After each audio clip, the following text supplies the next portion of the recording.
My top 5 winners of opening weekend. Number 5. 5 is the Vikings. And these are not all going to be teams. In fact, I think that's the only one that is a team. But the Vikings as a team were the biggest winners. And I say this not only because it is one of the few predictions I've ever gotten right, but I think the Vikings set the stage for what is going to be a really good year. Let's think about it. Every year, a team that most people don't see coming winds up being great. Last year, it was Cincinnati. They made a run all the way to the Super Bowl. There's always a surprise in there. The Vikings, I don't even think would be that big a surprise. Rex was talking yesterday glowingly on TV about the positive energy their new coach, Kevin O'Connell, brings after Mike Zimmer, who was more of a negative energy kind of coach. Again, there can be successful ones of those, i.e. Bill Belichick, the most successful coach ever. But maybe a new voice, a new direction, an offensive mind. Justin Jefferson looking like he's going to be in Cooper Kupp's offense and put up those kind of numbers. Thielen, Cook, Madison, Cousins. If the defense plays, I said it before the season, I think they're going to win the division. I really do. I know Aaron Rodgers is one of the best players of all time, but this isn't tennis. He's not Carlos Alcaraz. He's not all by himself out there. He needs help, and I don't think he's got it. So to me, the Vikings at number 5, biggest winners of opening weekend. Number 4. Number 4 is Mike McDaniel. And I'm kind of upset with myself that I didn't do enough on this yesterday. But the Dolphins' win on Sunday was really impressive. There were a lot of eyeballs on that. You know, you're going head-to-head in your first game after all the stuff that happened there in the offseason. Your predecessor has sued the entire National Football League. The suggestion he's making is that your owner was basically bribing people to lose games. You've got to save the quarterback. You bring in the huge acquisitions, all of them, especially Tyreek Hill, but he's not the only one. And you're counted on as the offensive genius who's going to pull all this together. And, oh, by the way, you got to do it week 1, face-to-face across the field from the most successful football coach that ever lived. And he did it. Good for Mike McDaniel. People are into it. And by the way, Nuno, did you see the handshake between McDaniel and Belichick at the end of that game? I did. Very nice. Did McDaniel do something that upset Belichick? Like, was there something that I didn't see? Because if you're Bill, come on. This is the guy's first game ever. I know you were upset with the way your team played. But, I mean, give him a little, hey, good job, congratulate. Give him something. Bill literally walked up there and was already looking in the other direction when he shook his hand. That handshake made the old Mangini handshakes look like long hugs. That was not a great moment, I think, is there something in that story I'm missing? Is there something Bill was specifically upset at McDonald about? That's the part of this, that I don't know. Yeah, I don't know. I just wonder if Bill's feeling Does a guy like Bill Belichick start feeling the pressure? Because he's won so much, but now you're doing this, and you've been doing this without, you've always been, quote-unquote, the smartest man in the room, and now you're doing this without Tom Brady. It's been a few years. You're trying this Joe Judge, Matt Patricia thing. It's clearly not working. Things didn't look well. You've missed out on you haven't hit on a lot of the free agents you brought in or draft picks. Does Belichick start feeling this pressure? I think he does, but and most of that is probably internally motivated. I would make it clear. I have extraordinary respect for Bill Belichick. I think he's the greatest coach ever. Doesn't mean he doesn't make mistakes, and he's made several. Certainly in player acquisition, they've made enormous mistakes up there.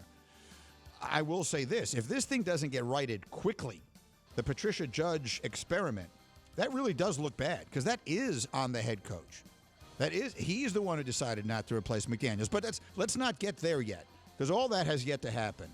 All I'm saying is this is the young kid coaching his first ever game. Now give him a moment of congratulations on the field.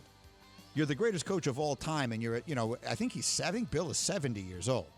Like, you got to be bigger than that, I think. So, again, I reserve the right to take all of that back if something happened that I'm not aware of. Anyway, McDonald, to me, is the 4th biggest winner of opening weekend. Number 3. 3 is Josh Allen.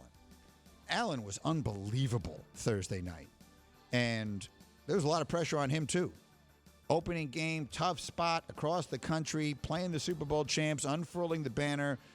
Everyone waiting, what's he going to do for an encore, after the incredible performance in the loss to Kansas City last year. No Daboll. Allen played the best game of anybody in the NFL this weekend. If they needed to score 90 points, they would have. They turned the ball over a bunch. That game should have been 50-10. They were dominant, and Allen was unbelievable.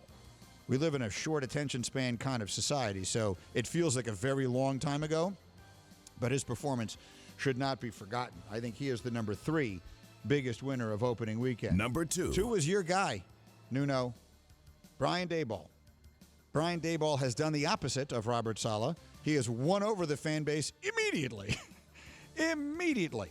How much leash did he buy himself? How many bad weeks in a row could the Giants have before you will start blaming it on him? Do you know what I mean? Like, he won everybody over. Anything that happens the rest of this season, if it goes badly, and I don't think they're going to be a great team, anything that goes badly will not by the fan base be perceived as his fault. I think he is the second biggest winner of opening week. Nuno, the Giant fan, your reaction? Yeah, I think it's like a double victory.